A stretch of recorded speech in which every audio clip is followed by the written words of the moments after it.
ঘাতক তারা নিজেরা শনাক্ত করতে পারেনি, গ্রেপ্তার করতে পারেনি।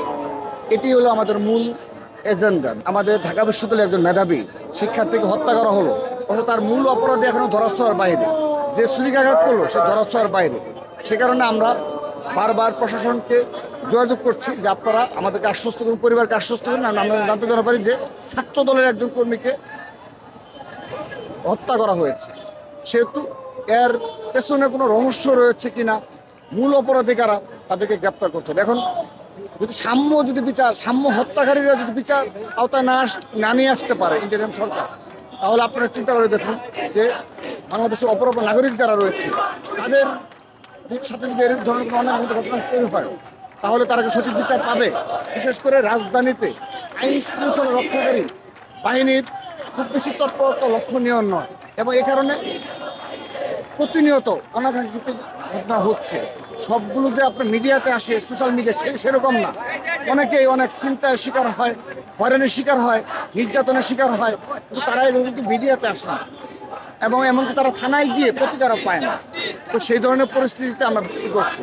এখন ইন্টারিম সরকার যদি মনে করে যে তারা এগুলো কোনো কর্ণপাত করবে না, তারা তাদের মতো শুধু তাদের চেয়ারকে ধরে রাখবে, এখানে সাম্য কিংবা পারভেজ হত্যা হলো, কিংবা সারা দেশে সন্ধ্যার পর বিশেষ করে ঢাকার অনেকগুলো রাস্তা রয়েছে যেখানে ভয়ে সাধারণ জনগণ চলাচল করতে পারে না, অনেক এই ধরনের রাস্তা রয়েছে। সিসি ক্যামেরা ফুটেজগুলো কেন কালেক্ট করা হচ্ছে না?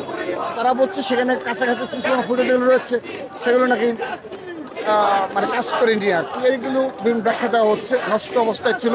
তো আমরা বলেছি বিশেষ করে ডিবির যারা এখন তদন্তের দায়িত্বে রয়েছে, তারা আমাদের যেটি বলেছে যে তৎকালীন সময়ে যদি শাহবাগ থানা পুলিশ কিংবা আইন শৃঙ্খলার দ্রুততম সময়ে যদি তৎপরতা চালাতো, হয়তোবা তৎকালীন সময়ে অনেকভাবে এই গ্রেপ্তার করা সক্ষম হতো। কিন্তু এখন যেহেতু অলরেডি 8 দিন চলে গেছে, এখন তাদের এইটা তদন্ত করে আবার নতুনভাবে কাজ করা অনেক কষ্ট হচ্ছে আমাদের কাছে, সেটা তারা স্বীকার করেছে। এই ঈদে জামা জুতো অ্যাক্সেসরিজের ডিসকাউন্ট।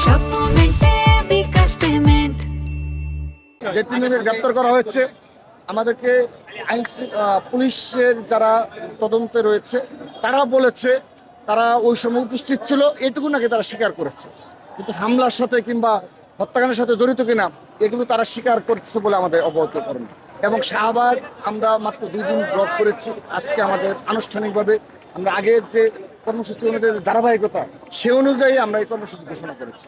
তো এখন যদি আমাদের এরপরও যদি আমরা সুষ্ঠু বিচার না পাই, হত্যাকারীদের শনাক্ত করা না হয়, অবশ্যই ছাত্রদল বৃহত্তর কর্মসূচি যাবে। আমরা আজকে এই সকাল দেখেছেন মুষলধারে বৃষ্টি এবং শাহবাগে কিন্তু পানি জমে গেছে, কিন্তু সেই পানির উপর নেতাকর্মীরা বসে এই অবরোধ কর্মসূচি পালন সফল করছে।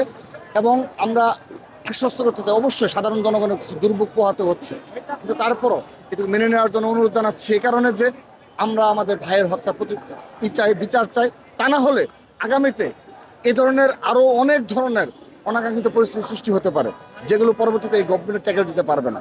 সে কারণে আমরা চাই যে আইন শৃঙ্খলা রক্ষাকারী বাহিনী যারা রয়েছে, দায়িত্বে যারা রয়েছে, তারা যেন সজাগ দৃষ্টি রাখে এবং নাগরিকদের নিরাপত্তার নিশ্চিত